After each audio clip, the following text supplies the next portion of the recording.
welcome. Thank you all so much for coming to our research series. I have a few housekeeping things to address before I introduce our today's speaker. If you'll notice on the schedule, you know that we sent out that big 3-month at a glance the other day with our free newsletter thingy.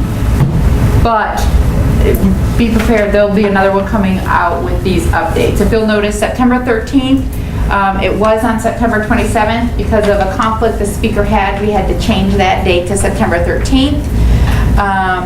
The November and December, they're the same dates, but they've just been, the topics have been switched, which will still be fine. And you'll see on February 7th, we are, Jeannie Garber, our dearly beloved Jeannie Garber, is no longer with Carilion or Jefferson, so we are going to find somebody else to fill her position there, but we haven't yet done that. So all these updates are coming soon, but we will inform everybody. But welcome to today's session. I have the pleasure of introducing one of my very favorite people, Dr. Sarah Parker. She's fabulous. Mainly because she's super fun, but she's also very smart, and she knows so much that there is to know about research, particularly human factors, which if any of you have heard about this human factors concept, you're probably interested just because it sounds so cool. If you haven't, grab her at some point and let her explain it to you, because it is really cool stuff. And really has the potential to make a lot of very cool changes here at Carilion and at the medical school. So Sarah, Dr. Parker, is the Director of Human Factors Research. She also has appointments over at BTCRI and the School of Medicine. And she knows a lot about qualitative research, and she's going to talk with us today about qualitative research and how that works for her and how it works, has the potential to work for all of you. So please join me in welcoming Dr. Sarah Parker. Thank you. Thank you very much for coming today. And I hope that throughout today's session that you will get a little bit of experience working with some qualitative data, but also that you get a little bit of kind of appreciation for the complexities of doing a qualitative analysis and doing one well. There's certainly, opportunities to do, there's opportunities to do poor research in general, but particularly with qualitative research, you can, engaging in bias and things like that are really, really easy paths to go down. So I'm going to really spend a lot of time today talking about the rigorous side of doing qualitative research. The learning objectives for today, to first identify the need for a qualitative analysis in a project. Not every project requires one. Many projects do not, so why would you need to do that? And describe specifically 2 different types of qualitative analysis approach, and then do a deep dive into one of those types, which is called grounded theory, and talk about its, misplaced apostrophe, talk about its limitations and strengths. Qualitative analysis, just kind of to give you a little bit of a historical perspective. Qualitative analysis had kind of gone the way of, this is very soft science. This is not actually, that valuable from a medical kind of journal publication perspective. It was kind of seen something as like the purview of sociologists, the purview of psychologists, anthropologists, but more recently, it's certainly gaining traction as a reasonable research method, and it's being published more and more within the medical-centric literature, particularly in medical education research.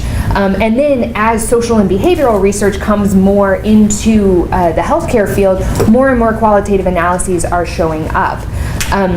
The phraseology that's often used is this idea of mixed methods research. So often when you're asking some of these new and different complex questions that maybe don't have kind of a theoretical basis or are around the complexities of human behavior, in your first couple studies, you want to actually really articulate what is the concept that you're trying to get after, and that's a perfect opportunity to use qualitative analysis. And then your follow-on studies might be an intervention to affect that type of behavior, which would be more quantitative in nature. So that's an example of like a mixed methods approach. You're using both qualitative and quantitative. So why would you use a qualitative method? One of the things that I think is so exciting about qualitative methods is it allows you to do a lot of exploration. So when you're exploring some sort of complex human interaction that can't be explained in simple terms, to me, that's like walking into a hospital. Like, that is the world of healthcare. It's this complex world that if you pretend that it is linear, you cannot really understand actually the complexity of work that's happening within the healthcare environment.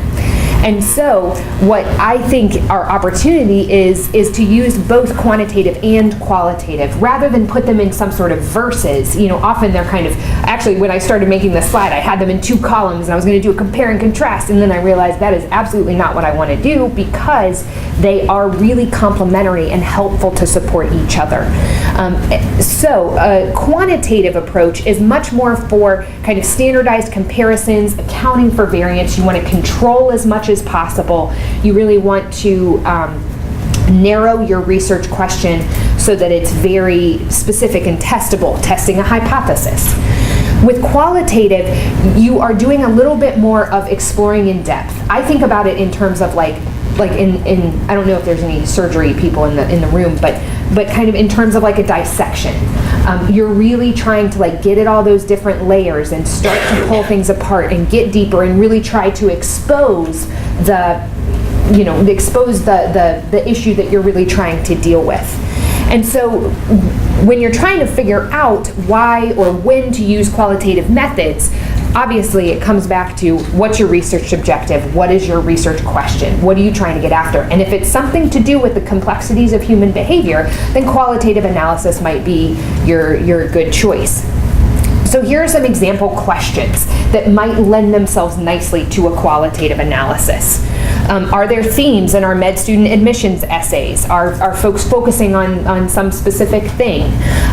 What do our residents think about their QI projects that we require them to do? You could do a qualitative analysis on their responses on their review forms or whatever. Are there themes from our resident evaluations about their particular rotation? So if you look at their evaluation sheets, are there things specific that everybody tends to bring up about our particular rotation, maybe even compared to another rotation? And I think those are probably questions that folks have already asked. If you're a program director, you've probably already thought through some of these and are already kind of doing your own qualitative analysis, whether it be formally or informally, trying to identify themes. Another qualitative question is more around actual behaviors. So are there consistent behaviors that we see in our faculty when they interact with patients? So if you're in like some sort of standardized patient scenario, are there particular behaviors that you might see if you were doing a video analysis that your faculty are consistently engaging in? Maybe that's something about the overall culture of that particular set of faculty, or maybe it's some sort of training that all the faculty have gone to, but you can start to kind of see consistencies within the complexity of human behavior. Something that I'm going to talk a bit more about just as an exemplar is what does communication look like in the operating room? So that's kind of a broad question, but it really lends itself to kind of a qualitative analysis approach. We're talking about something that's fairly fuzzy, communication, something that can be done in a number of different ways. It's not just spoken word. There's a lot of, looking and eye rolling and things like that are also very important communication techniques. And then you're within this very complex setting of the operating room that may be consistent or maybe changing, maybe evolving even as the operation goes along. And so qualitative analysis really allows you, again, to do those deep dives into some of the more complex behaviors. So at a really basic level, just a definition to kind of ground all of us. Qualitative analysis is defined as moving from structured or unstructured qualitative data that have been collected to some form of explanation, understanding, or interpretation of the people and situations we're investigating. Okay, so that sounds fuzzy, right? So we're taking data that we have. It may be structured, so it may be like the form of a question, like a free text or something like that, or it may be completely unstructured, like some sort of interviews that you've done, and you've just asked folks a semi-structured question and they just go bonkers. So it might be one of those things. And you're trying to develop some sort of coherent explanation or an understanding of what does this larger kind of concept, what does that actually look like? There are a bunch of different ways to get at a qualitative data analysis. Usually, your research design will kind of take one of a couple of paths. The first path is a little bit more kind of hypothesis generating. It's a bit more exploratory. So that's the iterative path, where you start to think, okay, I'm really interested in leadership in the operating room. So let me interview a few people and see what they think about leadership in the operating room. Okay, I've interviewed a few people. Some people say this, some people say it should be aggressive, some people say that it should be dictatorial, some people say that it should be transformational. Okay, so now let me go back and let me ask a slightly different question to get at each one of those three themes. So that would be kind of an example of like an iterative approach. You don't have a hypothesis that you are deliberately testing with this one particular study. You are really trying to learn about a phenomenon. A predetermined research question might be something a bit more specific, where you are trying to really understand a particular phenomenon. So for example, what did our residents think of their QI rotation is a little bit more of a predetermined kind of question. Often when you're doing a qualitative data analysis, what you're trying to do is code for themes. And we're going to talk a lot more about that and what that means. And then your third kind of step with your qualitative data analysis is finding a compelling way to write up your discoveries. So sometimes qualitative analysis can be seen as like a oneer, like a case study. But if you want to start generating broad themes or kind of concepts, that's when you got to really start thinking about how do you write that up? How do you make some sort of coherent and compelling story out of this very fuzzy data that you've gotten? And so we're going to talk through all three of these. So there are all different kinds of data that would be classified as qualitative data. You've got field notes, so if you're kind of being an anthropologist within a healthcare organization, you might be taking some field notes like while you stand in the OR or while you stand in the emergency department or something like that. There are audio recordings and transcripts. Often these come from specific interviews or open-ended questions or focus groups. There are structured interviews, and then there are semi-structured interviews. So a semi-structured interview is something where, like, I know I have 3 questions in mind that I want to get through, but if the interviewee goes off in some other direction, I'm going to go with that, and I'm going to try and glean more information from that. So I start with the structure, and then maybe it kind of morphs, and then hopefully you bring it back. Video recordings, we do a lot of video analysis in the work that my lab does specifically. Case study notes, images, so these can be more like images, like pictures, or not necessarily like images like radiology, excuse me. Certain documents like emails or meeting minutes, you can do qualitative analysis on that.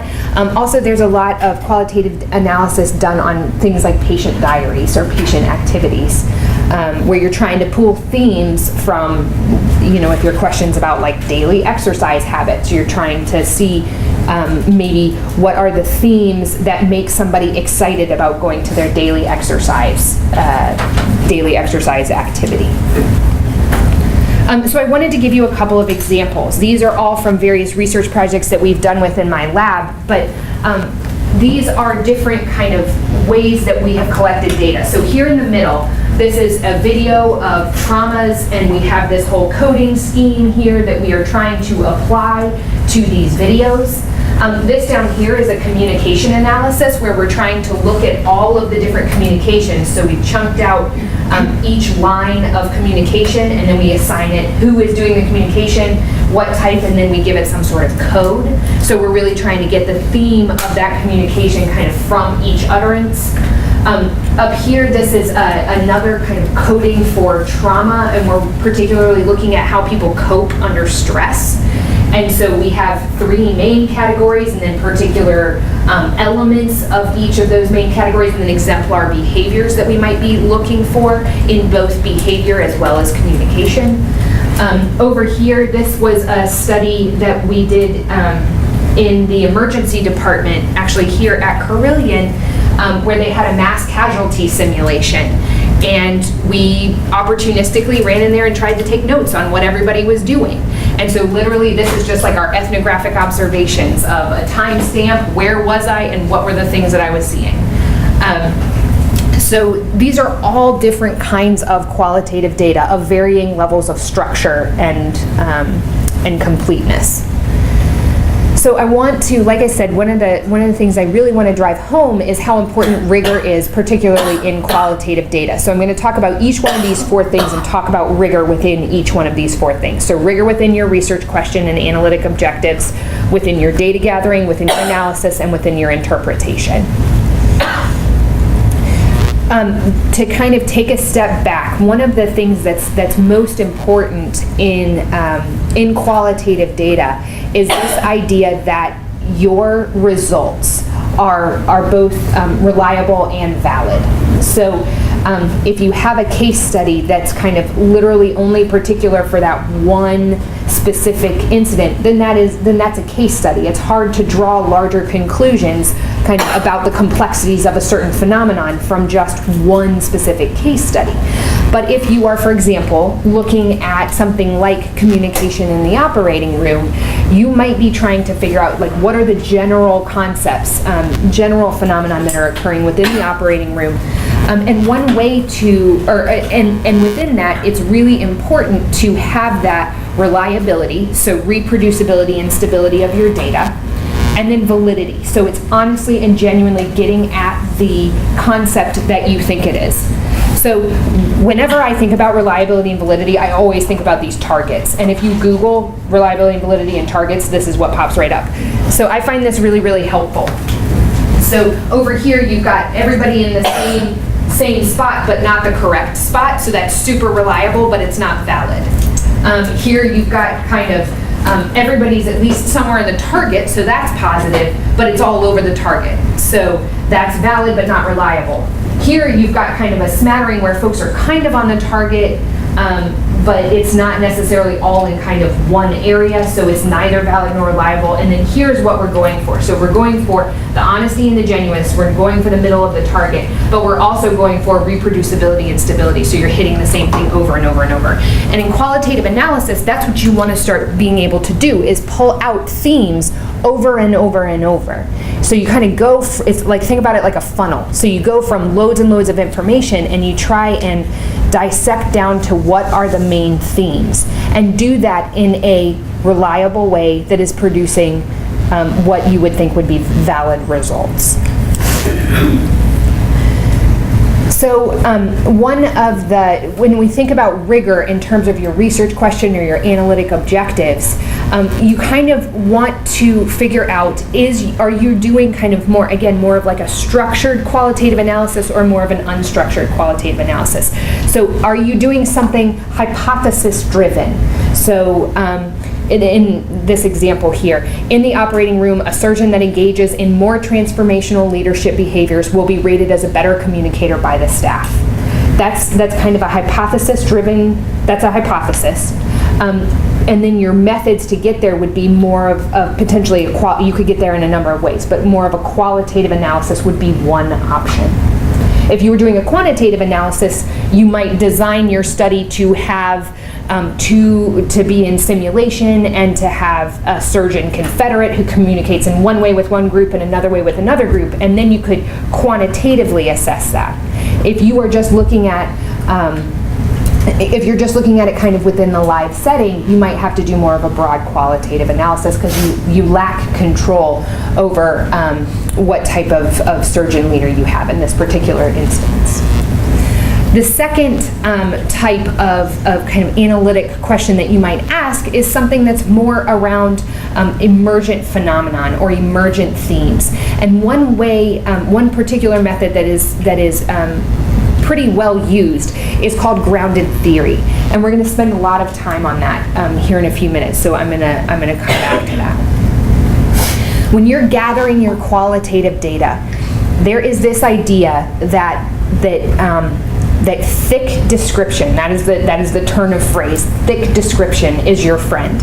So you want lots of information on who you're interviewing, how exactly you're conducting your interviews, what types of data are you collecting? If you're doing observations, do you have a particular observation protocol? So I'm only looking for these stress-related behaviors or these leadership particular behaviors?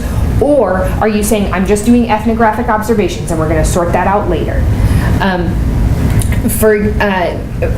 For rigor in terms of gathering interview data, do you have particular questions that you want answered? How are they organized? That all influences kind of how people have their interactions. Again, are your questions kind of set up in a standard sort of way, or are they more unstructured? And then are you trying to pull out bits of selected data, or are you taking it as a whole? So let me give you an example. In the mass casualty simulation observations that we did, we wrote down literally everything that folks were doing because we weren't 100% sure which phenomenon we were going to get after at that point. We were thinking it was going to be something around leadership, but I didn't want my observers to only look for leadership behaviors. I wanted them to look for everything. And then later we would go back and say, okay, we want to look at leadership behaviors. So we have this definition of leadership, and we will pull out from our overarching ethnographic observations, this is leadership. And then from there, we will classify it into some sort of leadership structure. So that's kind of a difference in do you select out your data in terms of when you're immediately gathering it, or do you select out your data kind of at a later point in your qualitative analysis? Again, this is where reliability becomes extremely important. So already in your first phase of your study, reliability is really critical because you want to make sure that that you are kind of hitting that target over and over and over again in the right spot. So do you have structural integrity to your questions? If you're trying to do more of a structural, kind of a standard structured qualitative analysis, are your questions the same? Are you asking them in the same order? Are you asking them in the same way? And then to that, you may want to have multiple coders, so multiple people who are reading through the data and seeing if you're asking things in the same way and seeing if you're kind of exploring phenomenon in a consistent way. Sorry, I pre-thingied myself, but so the question is kind of gathering everything or gathering certain things. Again, this just kind of contributes to how you're conducting, the rigor of conducting your qualitative data gathering specifically. So then comes kind of a tricky part. Then comes to segmenting your data. And this is the part where it becomes part art and part science. So the first thing, and I tried to make this kind of step by step. So I hope if folks are very familiar with qualitative research that you don't find this offensive. I feel like it's hard for me to explain this when I just explain it like you do a blob and then everybody does their blob differently. So I tried to make it structured, but sometimes when you read some of the qualitative literature, you feel like, okay, this is just like a blob. First things first, though. I think first thing you've got to familiarize yourself with your data. So often this means rereading transcripts over and over and starting to try and understand what folks are saying. This can also mean rereading your observations. This can mean rewatching videos 3 and 4 times. So you're really trying to familiarize yourself and get kind of a gestalt of your data. And then the next part, which is kind of, again, a little bit of art, is what are your units of data? So what this means is, what am I going to pull out as my chunk? And that's not a Sarah word. That is a word that is used when we talk about qualitative analysis. They talk about chunks of data. And so, are we going to pull them out by sentences? So period to period. I will tell you that that's really tricky because people don't talk in sentences when they're in the middle of a focus group. So that's hard. Do you pull it out by an idea? So what's a complete thought? Sometimes a complete thought can be like 10 lines long. Sometimes a complete thought can be like no, you know? So that's also a little bit tricky to kind of define the bounds of your chunks. Sometimes we end up segmenting them by line. So literally, like, you got a Microsoft Word document and here's a line, you know, or if it's a turn-taking thing. It depends, again, on what your research question is, what you want your chunks to be. But here is where consistency is so critical. So making that definition of what your chunk is and then sticking to it is really, really important. However you decide to do it, that is where you want to start kind of documenting your procedure for yourself, for your coders, so that you've got that potential for high reliability and hopefully validity of your method. So if you're trying to figure out like what actually constitutes meaning in some sort of chunk, that is something that I think you've got to kind of go back to your research questions. Do you have something predetermined? I'm exclusively looking at leadership, so I'm only going to look at chunks that are related to leadership, and those are the only meaning units, and that means I might lose a bunch of my other data that's not about leadership.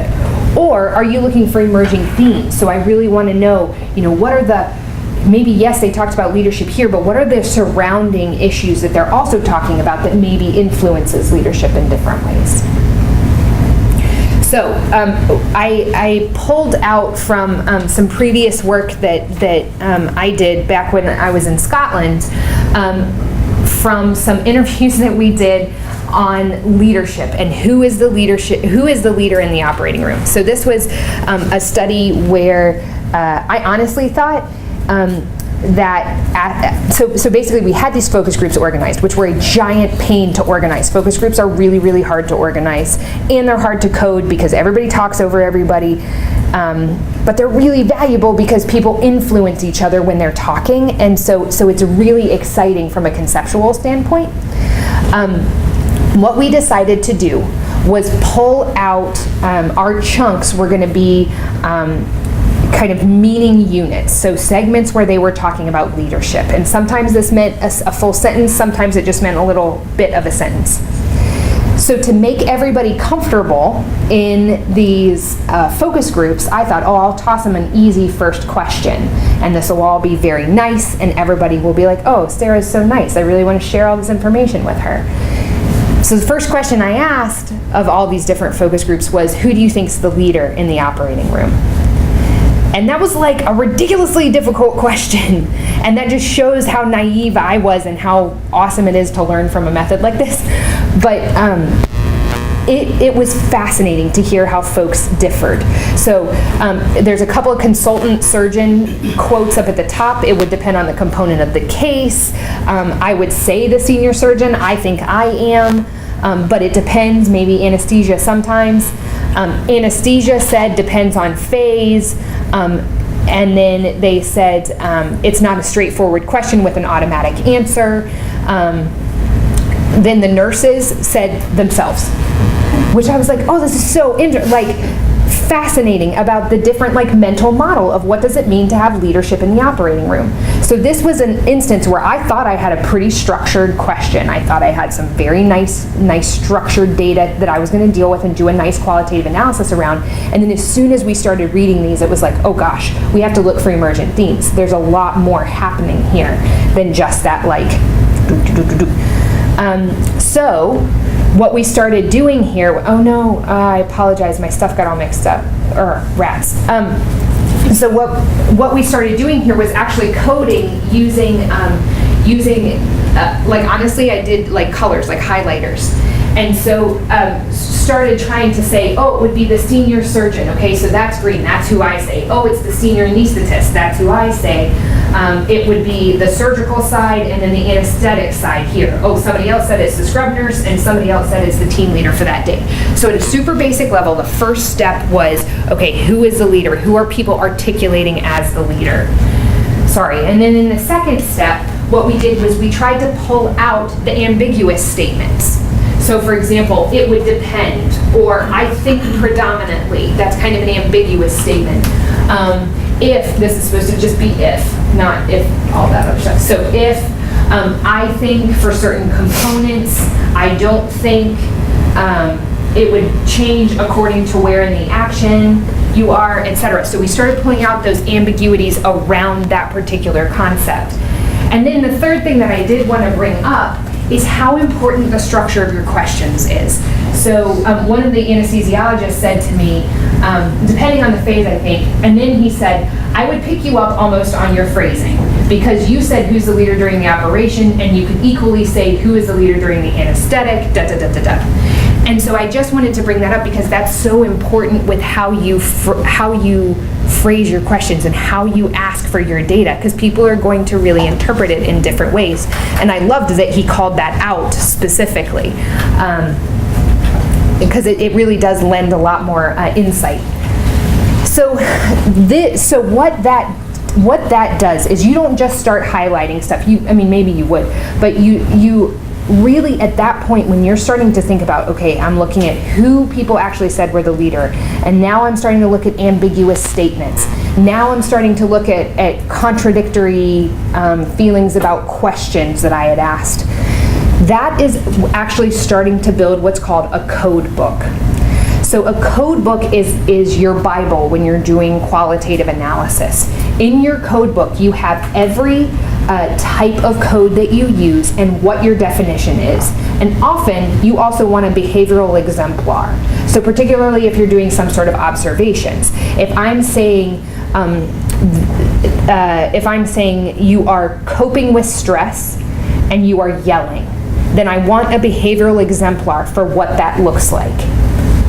You know, it means stop it, quit touching that, move away in a loud voice, that kind of thing. And so that is where you're starting to get to your kind of reliability and how people are reliably coding this data in similar ways. Again, it comes back, for your code book specifically, you may have particular codes that you're already looking for. That would be kind of a predetermined structure. So I'm looking for specifically leadership, and I'm looking for transformational transactional leadership. Then in your code book, you might have, this is what transformational looks like, this is what transactional looks like, and that's what you're coding for. But if you're doing something where you're trying to build theory, you may have code book draft 1, where you think, oh, these are all the themes. And then you go back and say, do any of these themes group together? So now that's code book draft 2. You've got a more simplified grouping with maybe some categories and then some elements within those categories. And then maybe you have another person start to read your data and try to code using your code book, and they're like, this makes no sense. Okay, so now code book draft 3, where you're continuing to kind of funnel down and hone down your definitions and your codes so that they are, again, reflective of the phenomenon you're trying to explore. Often, typically, if you wanted to do some sort of statistical test, here is where you would have two people using your code book code the same set of data and see if they code it in the same way. And your statistical test there would be a kappa or a weighted kappa. Some people use intra-class correlations, but I think kappas are actually more appropriate for this, because what you're getting at is inter-rater reliability. Just again, for this kind of this example that I showed you, who's the leader in the operating room? We started with this idea that we were going to be looking particularly at leadership, but from a theoretical perspective, there are all these different kinds of leadership theories. So these are really well written about in the industrial organizational psychology literature. There's transformational transactional, there's situational leadership, there's functional leadership, there's emergent leadership. And so even though we came in thinking we're probably going to look at this from kind of a situational leadership perspective, as we started to go through the data, what we saw was that actually didn't fit exclusively, and so we needed to kind of change and update based on the behaviors that were being articulated through the interviews, and then trying to understand what actually happens in this particular environment. So I'm just going to skip through this since it didn't show up quite as well. So here's an example of here's an example of more of a predetermined code. So this is some work that we're doing right now. We're coding trauma resuscitation videos. And basically these 3 categories, communication, directing, and planning, all come from previous published literature on coping with stress in action teams in healthcare. So we felt like, maybe we don't need to necessarily reinvent the wheel here. We can start from that level of category and look for these particular categories within our videos. And then we're going to kind of go through and define what the elements of the category are with a little bit more specificity, and then have some behavioral exemplars. So this is our code book for that particular study.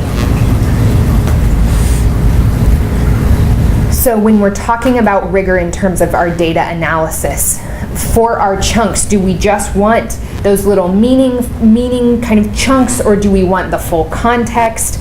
Do you remove the chunk out of the overall context? Like if you have an interview, do you remove that from the interview and just code the chunks exclusively, or do you leave it within the interview so that you can kind of see the context in which someone was potentially talking about leadership? And here's where you can start to think about kind of a hierarchy of codes. So I've been saying category and element, in which category is kind of the broader level, and then element is within the category. So for example, if we had an interview transcript from a resident talking about what gets a student to participate in optional simulation sessions, and they say, I like the hands-on experience, the category might be positive reasons to participate, and then the element might be hands-on experience. So there's kind of a hierarchy there. And we already talked a little bit about inter-rater reliability. You can do inter-rater reliability at multiple levels. You can do inter-rater reliability for did somebody pull out the same chunks as I did. You can also do inter-rater reliability for did somebody code the chunks in the same way that I did. Often when you are doing inter-rater reliability, particularly with qualitative data, the first time through, your code book is deeply inadequate. And so your inter-rater reliability is going to be like crap, basically. So you're going to have to go back, update your code book, and recode to try and kind of make sure that your codes are clear and structured.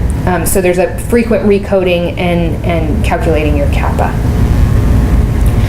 If you are trying to do one of these emerging themes type analysis, one of the great methods for this is a grounded theory approach, because it's got specific stages within it. So in a grounded theory approach, you are trying to generate theory rather than having some sort of predefined structure. So you're really trying to understand a new phenomenon. So your key activities here, this is where it gets a little bit fuzzy, so stay with me. Your key activities are what's called reflective reading of text and application and reapplication of codes.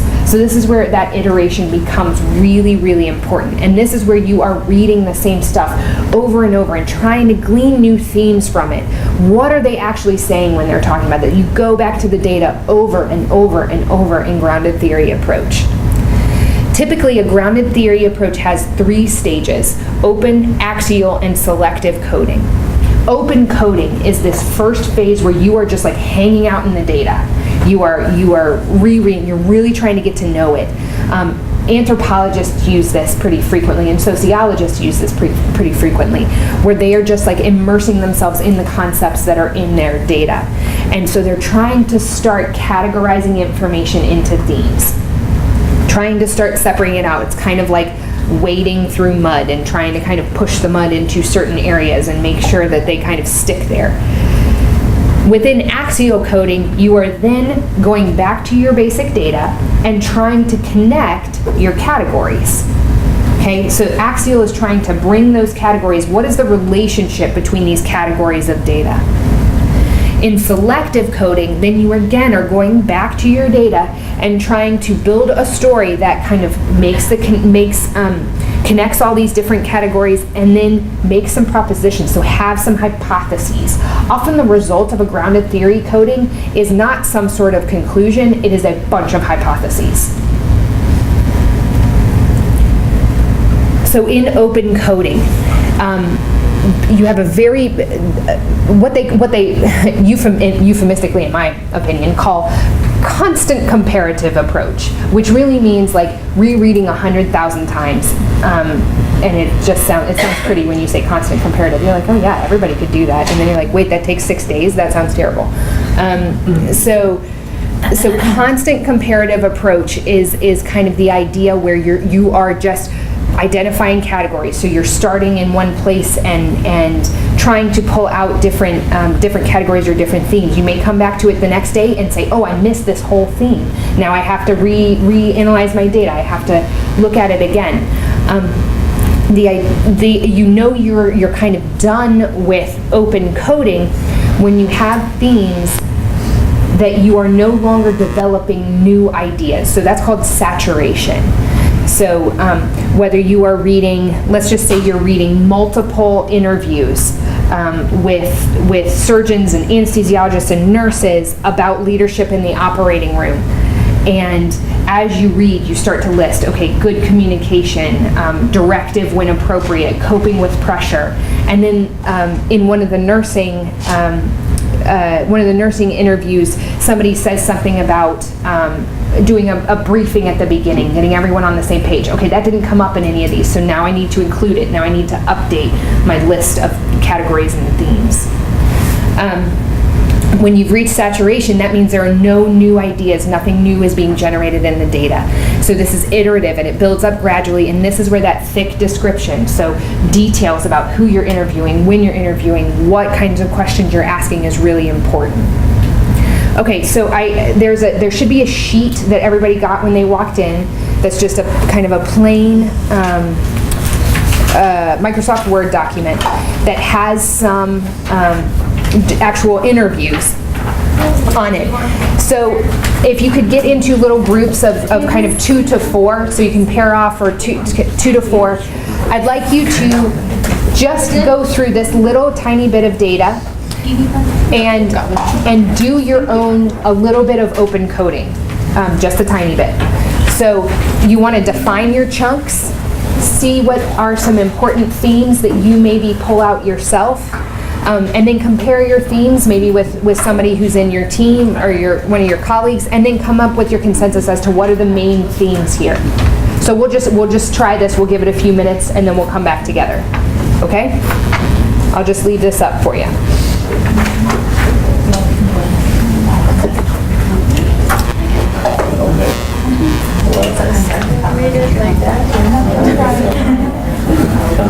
Back to classes. I can see better when they love so much reading.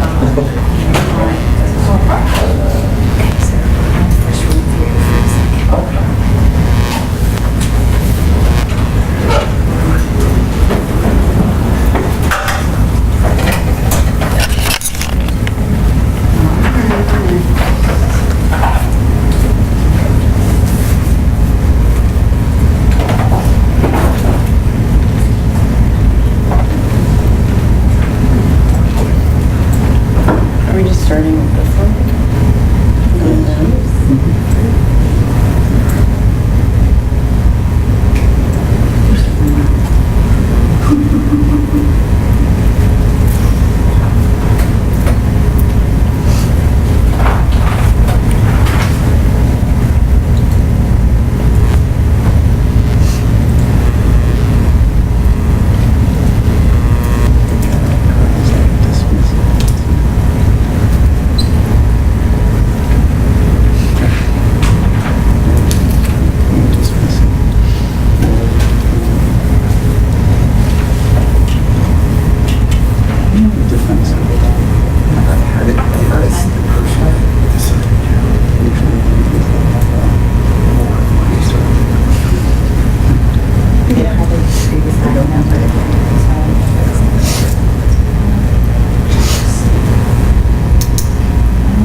Trying to characterize what, like, the first things were just humor, which is when I answer the question.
Yeah, like that's like a feeling.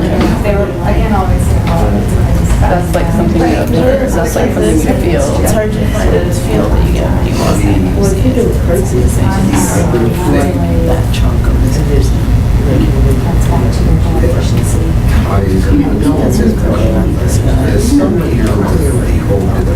He's also modeling the awareness of the body. He's not saying that there's no way he's not saying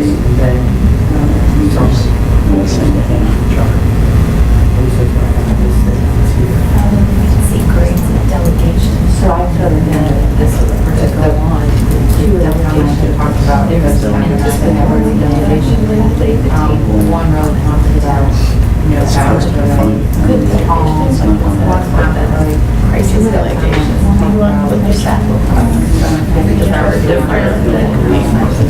Definitely that person that's what I read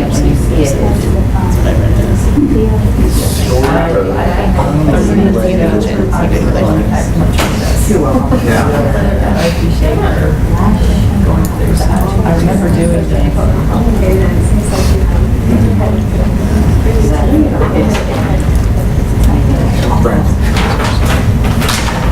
I can see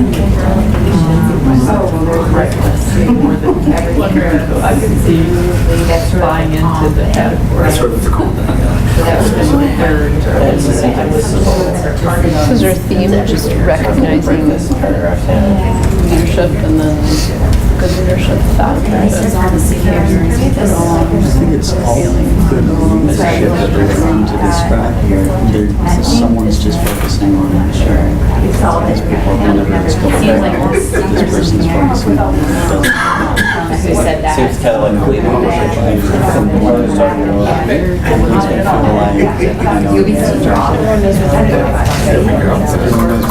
But when it's critical, then you have to have that one person taking charge because everyone else. All right, so let's come back together. Anybody have any impressions of that? Anything that, I don't know, what were your thoughts? Can I ask a clarifying Yeah. question? What do you do with those answers that do not provide you information relevant to your question? It's a great question. So it depends on what your overall research question is. So sometimes you can, you just don't analyze those bits, or sometimes they're really informative to helping you either, if you're doing this again, maybe clarify your question. Yeah, or if you're looking for kind of a different theme, there's a reason why people went off on their tangent usually. And so what, kind of how did that, what made that occur? And so I think it really comes back to what research question are you trying to deal with? Yeah. Yeah, what else? What were other folks? What were your impressions of actually doing the process in a little tiny 10-minute segment? Intimidating. It's not easy. What kinds of things did you come up with? Oh, we found just, I don't even know if they're themes, but we numbered the statements that reflected 5 different things. Little mini themes, throughout. yeah. Like some people saying that it doesn't happen, others saying when there are no delays. Somebody else, several statements refer to the calmness or smoothness of the environment. Somebody else, one person knowing that one person was in charge or somebody was at the helm. And a couple people just it when you see it. Yeah. It's not super helpful when you're trying to develop a behavioral coding, but so that's exactly kind of what you would do in your open coding. So you start to kind of say, okay, we see a couple of things, and then you would read another transcript and say, oh, are these things consistent, or is there a whole other set of things? Or then maybe you would start to kind of group those into larger chunks. Anybody else have anything? Yeah. I approached it a little bit differently. So the first step was the open team. So identify 2 major things, like the person, and they're discussing for the person the different types of team. And then the situation, the actions that are taken Oh, good. to show that they have the team dynamic. And then going to the axial, what are the specific relationship? What is this from this big team? What are the small items that describe it? And for the team that was the surgical, scrap and static, and so on. So that's how I approach it. Yeah, that's great. That's great. I mean, and so that in and of itself is a perfect reason why reliability and validity are so important, and why your code book is critical, because you had the same task, you had the same instructions, and you interpreted it in 2 really different ways. And that's fine. That's not a bad thing. But you don't want Sherry with her mental model coding yours, because your coding will be completely bonkers, and same. So, you gotta, I think that is a perfect example of why that code book is so important, and kind of how you develop those definitions and what your research question is. Any other thoughts or? Okay. I thought it was interesting how in the 2 middle ones, Number 9, focused on when things go right and go well. There are multiple people taking that leadership role, but number 2 focused on what was going wrong. And then they were saying that one person has to take control. Oh, interesting. So kind of differentiating between that everything's going right and that 1 time out of 10 things going wrong, how they feel leadership should be. That's great. That's great, and that has really interesting implications, right? Because what if everybody thinks something's right except for one person, or what? So I think that's a really good, that's a good applied point. Okay, we'll move on in the interest of time. So you'll have these slides so that you can go back and look at them and everything. I wanted to let you know that there are a number of softwares out there. So this does not mean that softwares will be like, here's your theme, like you can fit, but it can make your life a lot easier in that you don't have to have like 16 Excel spreadsheets and try to organize the data. These things are great. I have used a couple of these, and basically what they do is they make like a network kind of your themes, like what connects to what, blah, blah, blah. But you add in a lot of the labeling, and you assign certain things, certain codes to words or to chunks or phrases or whatever. Like, does it create sort of like a concept map? Yeah, basically. Yeah. Basically. So because qualitative research is so subjective, you also have to consider the researcher as a participant. So you as the researcher, you bring your biases, you bring your mental model to the table. And so often in a qualitative study, you will see a little bit of a section either in the method or results that talks about the researcher and their background and their experience with doing qualitative research, So that's something that is supposed to increase the rigor, because you are saying these are the limitations that I have because I'm kind of a participant in the focus group. For example, if you're doing like coding videos or something, that isn't quite as important because you're kind of removed from it. But if you're physically there, like doing observations or something like that, that's often in terms of publication something that folks will want. And then explaining in detail how the data was categorized, how similarities and differences were judged. Sometimes, for a lot of stuff that we do, we will include our code book either as a table or as a supplementary material so that folks could, replicate it if they wanted, or potentially not, and make a better paper,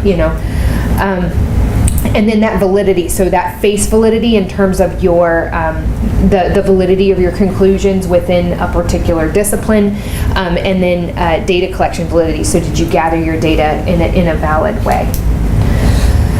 Often there are kind of techniques that are associated with how you write it up.